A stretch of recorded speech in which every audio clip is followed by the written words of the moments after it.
What's up, guys? Nick here from Camino Customs, and it's been a minute since I made a video specifically for YouTube. It's just a lot of work, and I've been slacking. It takes forever to edit these videos, but I'm back. I got a cool project today that I thought was worth sharing with you guys. We're here on this 59 El Camino that's been in the shop for a while. We've done a ton of work on this thing. Rear wheel arches were all rusted out. The inner wheel tub was rotted out. Lower rear quarters were gone. A bunch of interior support panels were just gone. Russ took care of all those in the Northeast. And apparently, you can't buy replacement panels for these. I'm told they're different from the Impalas, and they're just no longer available. If you search online, they're no longer manufactured.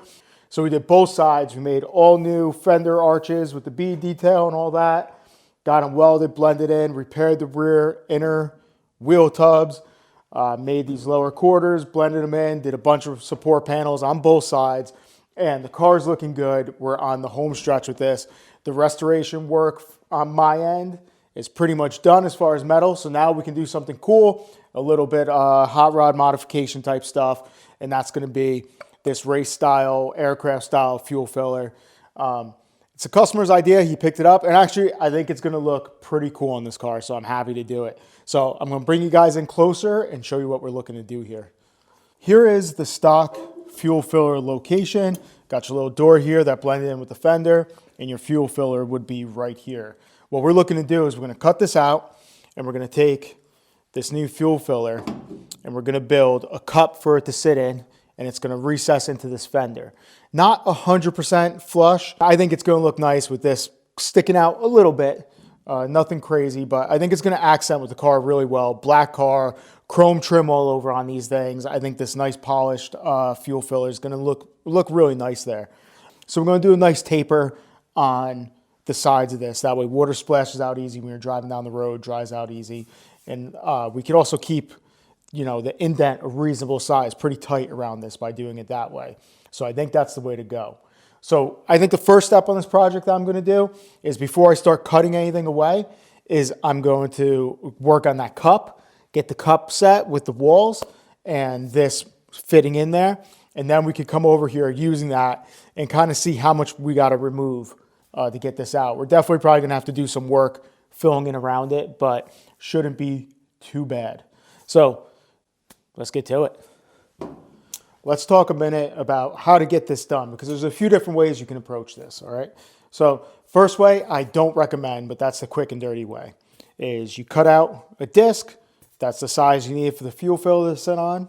And then you cut out for a cone, basically, that you go around the edge and you would weld right around the corner, and there you have your cone, right, to make your cup for the fuel filter to sit in.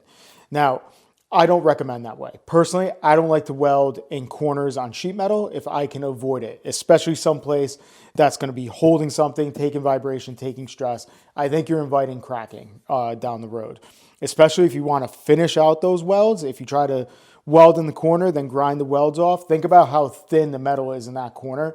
It's totally possible to have a real thin spot that you never even saw, and it could just introduce a crack down the road. So I don't recommend that way, but you could do it that way. Now, for years, I didn't have expensive equipment. I didn't have a power hammer or any way to shrink metal as efficiently as I do now. So the way I would approach it, in the way that you could approach it at home if you don't have a lot of tools, it's not that difficult, is I would make a hammer form, and I'd start by making this flange nice and small. So I'd cut 2 pieces of wood, plywood, the size of the center circle, and I would leave enough material around the edge to make a flange about 3/4 of an inch or so. 3/4, about 1 inch. You don't want to go too much, because the more material you leave around the side, the more you're going to have to shrink, right, to get it up. So using that hammer form, I'd start working around, tuck shrinking until I got that little flange tipped up to the angle I want for this cup, for the walls of the cup to sit. Once I got that flange dialed in where I wanted it, then I would pattern for the rest of the cone around it, weld it on, and now you have a butt welded seam, and you can get in there with a hammer and dolly, and you could planch the stress out of that seam. You could touch up any spots that distorted or shrunk from your welding, and then you're good to go, and you got a solid base to mount your fuel filler to. That's the way I would do it if I didn't have a power hammer. Now, I have a power hammer that shrinks metal really easily. So I've got my center section drawn here that's going to stay flat for my fuel filler to sit on. And I've got 3 inches of extra material around here. Because my plan is I'm going to tip up the edges and then I'm going to do another flange around the top. That way I have a butt weld to the original sheet metal. Because again, I don't want to weld corners. So I don't want to just make this cup and then do a corner weld where it sinks into the fender. I want to be able to tip a flange and have a butt weld around there if I can do it. And I think that's going to be the best, strongest, nicest result to do. So I've got my center circle here. That should be good for my fuel filler to sit on. And then I've got some extra material around the sides. I have these lines drawn here just to help keep my shrinking uniform, because you want to make sure that's uniform, because if you shrink too much in one spot, it's going to want to start twisting and doing some funky stuff. And we want to keep this pretty nice and symmetrically round. So now that I've got this drawn up and cut out, it's over to the power hammer just to start shrinking away. And I'm going to just keep going around until I got this tipped up to an angle that works good. So let's go fire up the machine and get to it. All right, got the power hammer all set up. I got my largest thumbnail shrink dies in right now. These will shrink the most in one pass, and I'll use these as long as I can, and then I'll probably have to step down to a smaller shrink die as this starts to come around. It's going to get a little tight to use these. I've got hearing protection. There they are, IsoTunes Pro Wear earbuds. I'm telling you, perfect for this kind of work. And I'm just going to start shrinking, going around and around. Now, something to keep in mind with this for you power hammer guys is I'm not trying to make a radius here. I'm not trying to bowl this in. I'm not just a flat flange. So all my shrinking is going to go to this center disc line all the way, because we're shrinking everything evenly to make a flat tip, not a curve. So I'm just going to start going around and around. And yeah, you'll be able to watch this thing sort of come down as we go. So let's just get to it.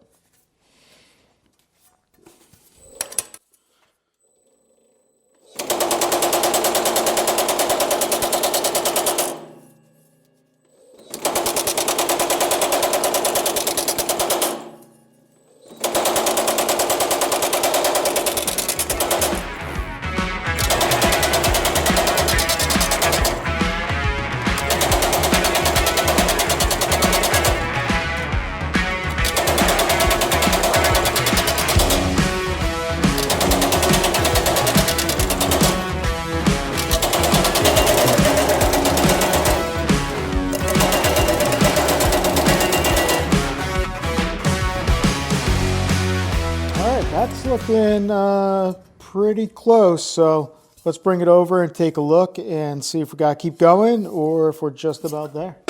So the power hammer made quick work of that.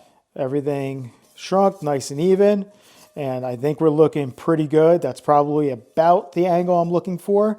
I think we're really close. So the next step is I'm going to jump on the planching hammer and I'm going to tighten this up a little bit, just smooth it out a bit. Then I think it'll be time that we could drill the hole on the bottom so I could drop this in and get a good look at the fitment and see how that's going to work out. So onto the planching hammer, and I think we're looking pretty good.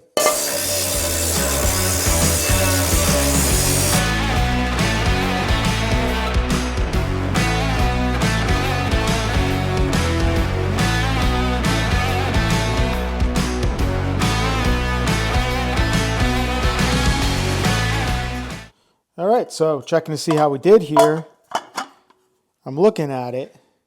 It fits. I mean, it looks good, but I feel like it's a little too big. I feel like I could get tighter in here. I don't. There's about a 1/4 inch, you can see it, of extra in there, of extra space, and I want it a little tighter. So, I mean, this stuff happens. It's just the way it came out. So I could start over. I don't have a ton of time in this, maybe an hour and a half. Before I do that, though, I might be able to save this without too much effort. I might be able just to walk this edge back to my new line and everything will be okay. So trying to be efficient, what I'm going to do is I'm going to give it a shot. I'm going to start trying to knock it back to this line. And it definitely can be done. It's just whether or not it's more efficient to do that and clean it up or just start over. So I'm going to start and we're going to see how it goes. And if it seems like it's a ton of work, we're going to scrap this and we're going to make a new one and just start with a tighter ring. But I have a feeling I'll be able to step this over and we'll be okay. But, you know, I'm not going to really know until we get into it. So let's get to it. And this fits right around it. So what I'm going to do is I'm putting the edge of the post dolly on my new line. And then I've got a hammer with a decent radius on the face. And I'm going to start knocking that back. So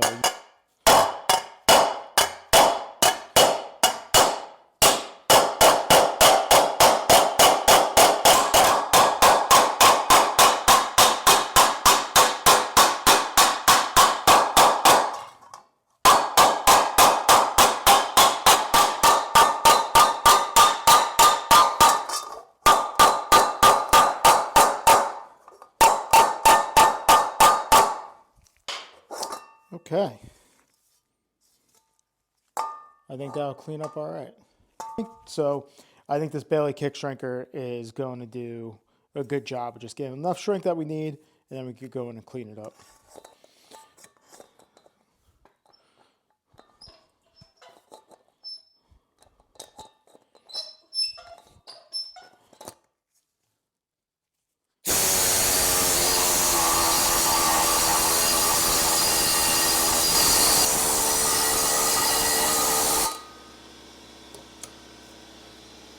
Okay, now the fit is much better. Camera focus, can you see in there? The base is right at the tip line, which is exactly what I want. Except it's not quite where I wanted it yet. I want it a little tighter in there. You know, I don't want a big bowl with this in the middle. I want the walls a little bit tighter. So back in the power hammer, we could always do that and do some more shrinking. And we're going to just tighten this up a little bit. And then I think we'll be ready for the next step.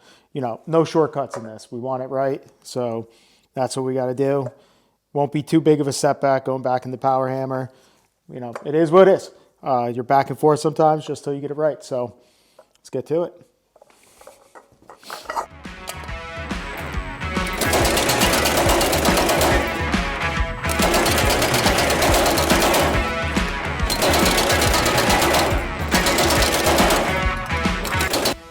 Now I've got the linear stretch die in here with the flat top die, and I'm just going to use it to kind of do some form and straighten this out a little bit, and we'll check it again.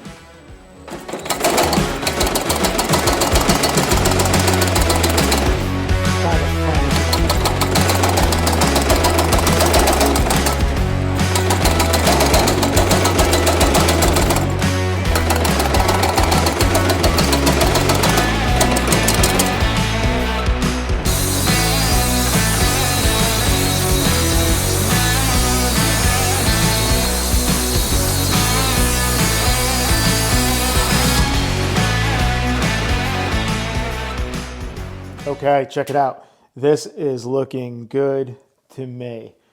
See if I get the camera to focus on it there. You can see we're nice and tight. Just a little bit of clearance around the latch and the hinge is what we need. Now, keep in mind, we're only going to be keeping, you know, about an inch or so of this vertical wall. Because then what's going to happen is going to be a tip line, and this is going to flange over. And that's how I'm going to connect it to the body of the car. So I could do a nice butt weld and get in there and finish out the weld. So everything's nice and metal finished when we're done. So what that means is all the shrinking I did up here is actually going to be undone. It's going to be reversed. That's going to have to be stretched to lay back out. But that's just part of the process. So I'm not going to go crazy planishing around here and smoothing everything out just yet, because I'm going to have to be doing a lot more work up here before we're done. But this is a really good start. That's fitting nice. This gasket surface on the bottom of the cap is like perfectly fit to the flat on the bottom of this recess we made. So now it's time to take some measurements, go over to the car and start laying out our cuts and see how we're going to start slicing this in. I went and I unbolted the original fuel filler lid from here, and I pulled some measurements on the new cup that we made to hold the new fuel filler. And it looks like cutting out this opening is going to be a good start. So there's a whole big kind of sub-assembly in here that would protect the original fuel filler. But the way it's spot welded in, it's on flanges around the interior of this opening. So my best bet, just to get everything out in one piece, would be to cut right along the corner of this flange, and everything should drop out. I generally avoid using cutoff discs as much as possible. They put a bunch of heat into the panel and throw sparks. But in this case, there's some flanges on the backside of this metal.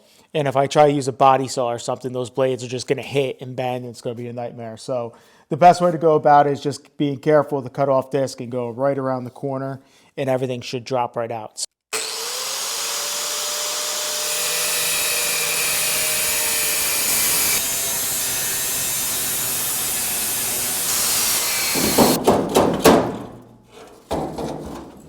Okay, now with that out of the way, my width here is good to start setting this in to get it to where we want it, but right here is still a little tight. I'm about 7 inches here, but only 6 inches this way. So what I want to do is I want to get this sitting where I like it, and then I'll be able to scribe a line around it to make that tip line so I can make the flange to mate it to the body.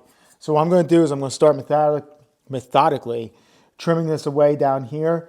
I'm going to try not to trim any up here because it's already getting a little tight for my flange area.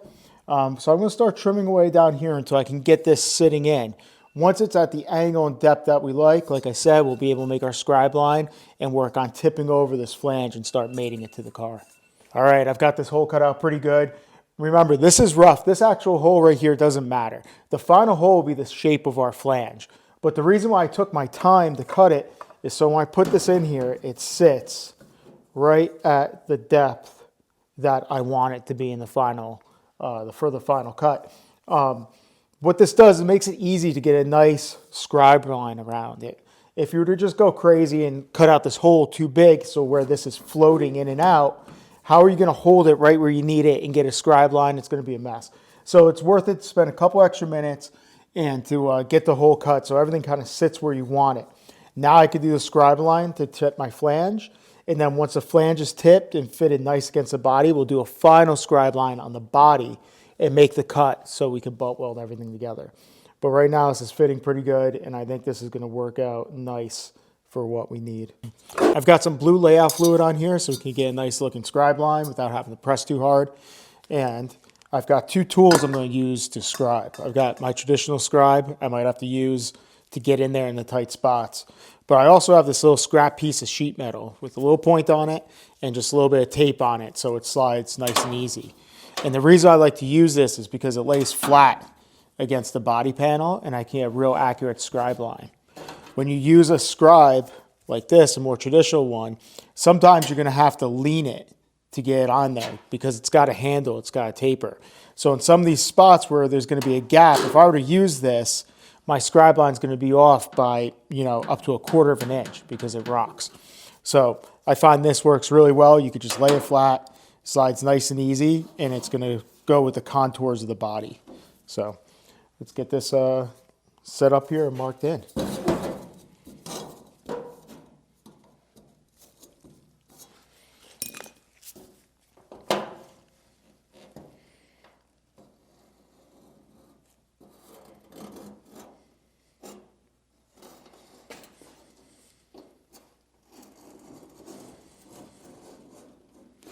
I went and did a couple simple things off camera. What I did first, I ran some tape along my scribe line and got that set. It just makes it a little bit easier for me to see and follow while I'm working, especially while we get this initial tip line set in. I also I measured about how much I'll actually need for my flange, and that was about 2 inches. So I scribed up from my tip line to 2 inches. That way I'll have a 2-inch flange. When you're tipping a flange, the longer the flange, the more difficult, the more work it's going to be. And it's almost kind of exponential. As you get further out with your flange, as your flange becomes longer, the amount of work it takes to tip that over is almost, it could be triple as much work. So you really don't want a ton more than you need. So I got that set here. I've got my power hammer set up to rigid mode. That's a cool thing about these Bailey MH19s. They work in a dynamic power hammer mode or a rigid fixed stroke mode. If you don't know the difference of those, that's a long conversation, but that's how it's set up. And I'm going to get to work starting to tip this flange. Now, we did a lot of shrinking here. This is a heavy duty piece, so this is going to be a bit of a struggle, but we're looking to get the first line, the initial tip line kind of set in there, and then we can start stretching and slowly bringing this around to where we need it to be.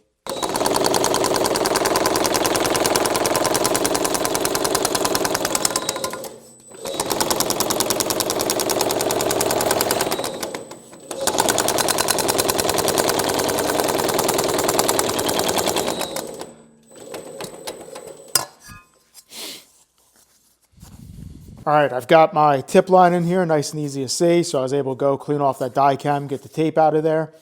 I've got the power hammer set back in the dynamic power hammer mode with a linear stretch die on the bottom and flat die on the top. And I'm going to start working my way around this perimeter, stretching this flange so I can start laying it over further. We're going to have to stretch it gradually as we tip it over, and that's what's going to allow it to lay flat. The cool thing about this is while I'm stretching, I can even kind of lift up a little bit and adjust the form. You'll see this flange start to tip a little bit as I'm stretching.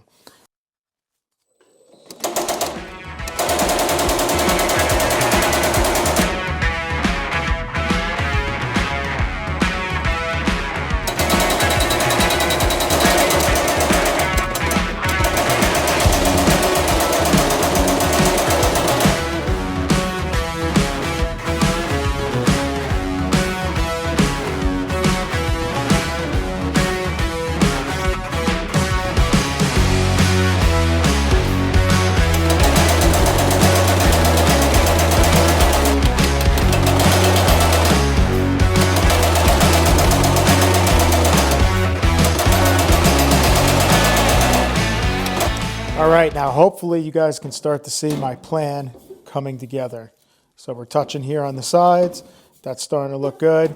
This bottom needs to roll down more. The top needs to roll down, but set the cap in. You know, we're looking pretty good. So I think that's going to work out nice. Before I go any further, I want to go ahead and crisp up this tip line. It got a little rounded off while we were working. You could see a little dent right there where I just started to hammer and dolly to kind of crisp that up. But I wanted to check it out first before I went any further. So I'm going to go around to the post dolly, use a hammer, and just kind of tighten up this tip line. And then we get to work on massaging everything. That's probably going to be most of the work here, is just massaging everything into place. But I think it's looking pretty good, and I think it's going to work out the way I was hoping. Okay, so I cleaned up that tip line. I did just a little bit of hammer and dolly work. Got this flange turned over a little bit more. And as you can see, we're sitting pretty close. It's starting to look good. But one problem I do notice is this bottom edge and this top are sitting up a little high away from the car. So what we need to do to drop that down is we need to adjust this tip line. By moving the tip line back, we're essentially raising the flange right here where it's touching the body, and that's going to allow the center cup to sit down more. So I already did a little bit on this side, and now I'll show you guys if the camera will focus. I've got my line drawn on this side. So I'm going to go over to the stake dolly just like I did when I adjusted any other part of a tip line, and I'm going to move it back to here. And that should allow this whole center to kind of drop a little bit, because right now I'm touching against the car here and here. So by raising up these points that are touching, it'll allow the center to drop more. And I think we'll get this top edge and bottom edge a lot closer. So I'm going to adjust that and we'll come back and see how it fits.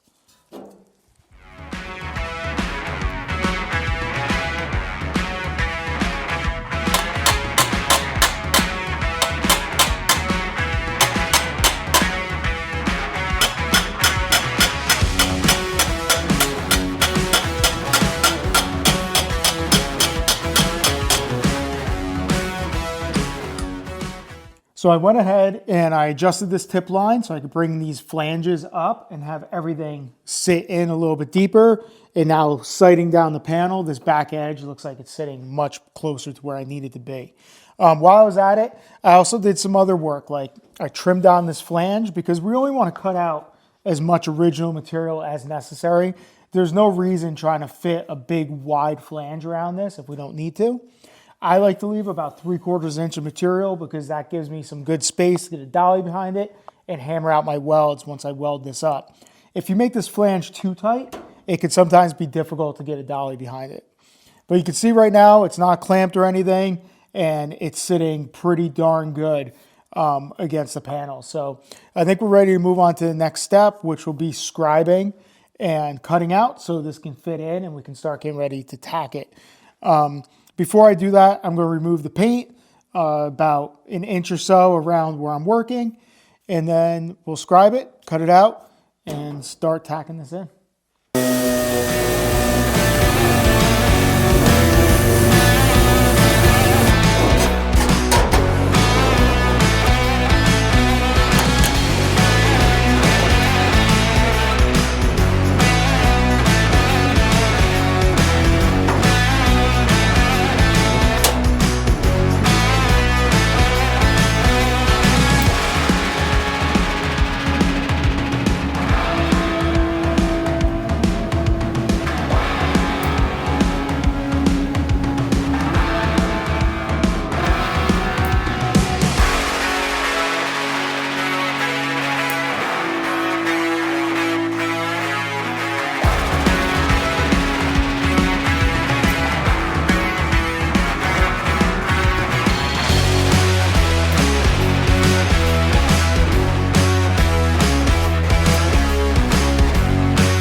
All right, that's a wrap for this one. Now, I did move pretty fast through the welding and metal finishing portion of this project. Honestly, I didn't want this video to be 2 hours long. There's a lot of detail in there, and I didn't want to muddy up this video too much focusing on that.